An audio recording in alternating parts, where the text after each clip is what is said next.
1, 2. Intro. 2, 1, 2, 3, 4.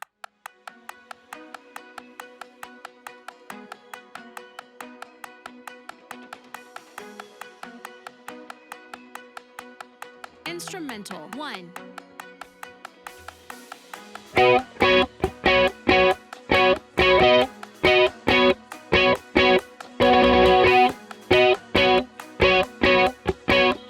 Instrumental. 2. Build.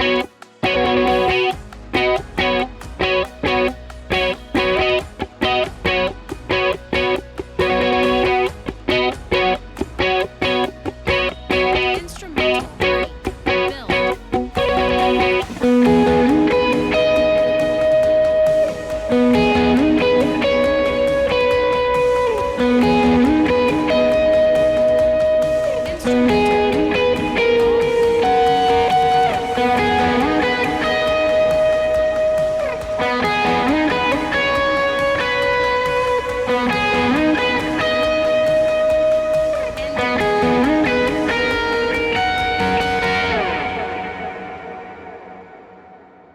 Okay, so now I'm going to walk through the tones and the shapes that I'm playing in the key of B, the key of A, and the key of C, which is the three keys that we'll play this opener 24-2 in. The original shapes are in the key of B. You'll see we'll use this open B string here a lot. This is just sort of my bridge tone clean. It's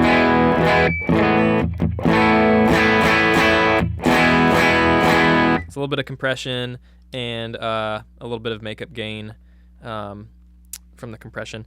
I'm going to start on the middle pickup here, and my first shape, this part is going to come in on the first instrumental, and we're going to be using G, B, and E strings, and I'm on frets, I'm on 11, 0, 11, so like that.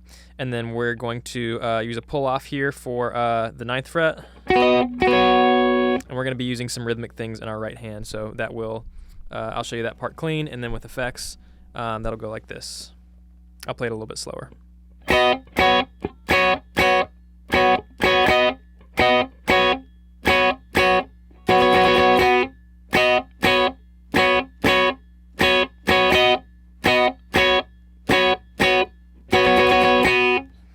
So what I'm doing at the end of the phrase there is after I pull off and I'm on this, right there on that last note, I'm pulling off a little bit so that I go from fretting on the ninth fret of the E string to just muting it, so that the last notes are just those two in the middle, G and B strings.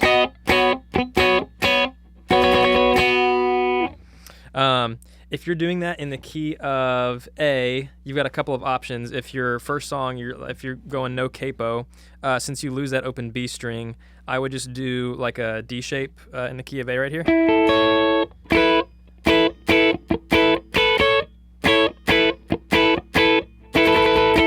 I would do that. There's a similar part that you could do if you're capo 2 and you're playing it in A, where you use the open G string instead, which would be up here like this. That would be a direct one-for-one, transposing this with the open B string to this right here. Normally I wouldn't recommend playing that part on these middle 3 strings because of when you do that picking part with your right hand, it's, you're gonna have to like mute. You're gonna have to move your hand in a really awkward spot to be able to mute everything to. It's just a little bit harder to mute all the strings that you need to with your hand going as fast and wide as it needs to hit that last part, like that. And of course, key of C is just up. Key of C is just up. It's just up a half step with capo, so that you have the open C there. The tone I'm using on at the beginning, of course, this is dry, no effects. I'm using chorus. I'm using decently heavy chorus. It's 50% mix, so like full mix of chorus there. Chorus rate is on the lower to medium side.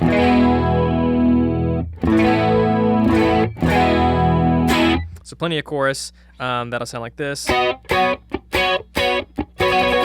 And then right after the chorus, I'm also using this effect called retro reel, which is sort of like a tape vibrato sort of thing. So this is the difference. Here it is, just chorus. Here it is, chorus, and then vibrato after. So it's just a little bit wobblier after the chorus effect, which I think is really cool. One thing that I realized after I recorded this and did the video is that I forgot to leave the retro reel on for the second part, which I'll show you in a second. So if you have access to both of those things and you're using chorus and vibrato, you can leave your vibrato on for the next part. If you listen to the ISO, there's still some vibrato going on when we switch on the other effects. And that'll bring us to the second half of the guitar part that'll start on instrumental number 3, where we switch from this like really dry, spanky sound.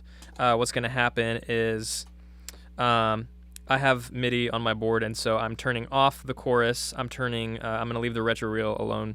I'm keeping that on. I'm turning on a quarter note delay, and I'm also turning on a hall reverb. That'll sound like this. That delay is going to last about 2 bars. 1, 2, 3, 4. 1, 2, 3, 4. So, and I think it's a Memory Man style delay with a little bit of modulation on it.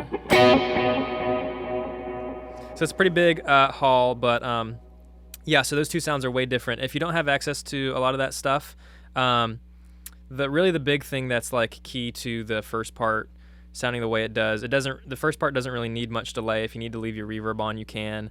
If you have chorus, awesome. That'll make the first part sound really vibey, really cool. And then I'm not using any overdrive on the first part. So once we get to the second part of the song, I'm kicking my overdrive on the second stage. So the second part, let me go dry real quick. The second part, once we end this, no drive. We'll switch right here, and we're playing these sixths shapes, and we're starting on the D string. It just slides up.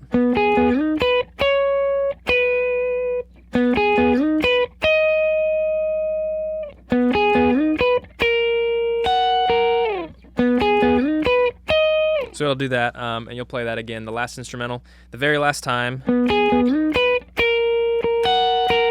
just adding some extra notes there. So again, this is 6th here. You're sliding up to the 6th. So I'm using my ring finger here, first finger, then pinky.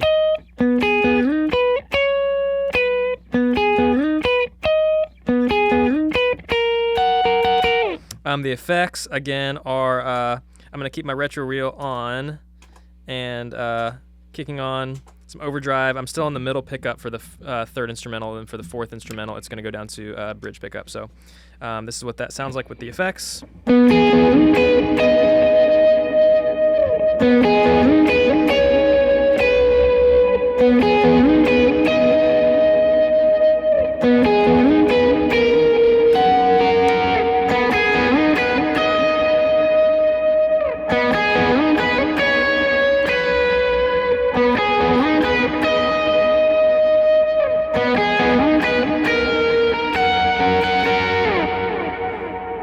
So depending on what your MD is going to call at the end of the song, if you do the reference ending, your part will just cut out and you won't play anything, you won't hit anything on the downbeat. If the MD is going to call you to land on a 4, you need to be ready out of this part to do something like, that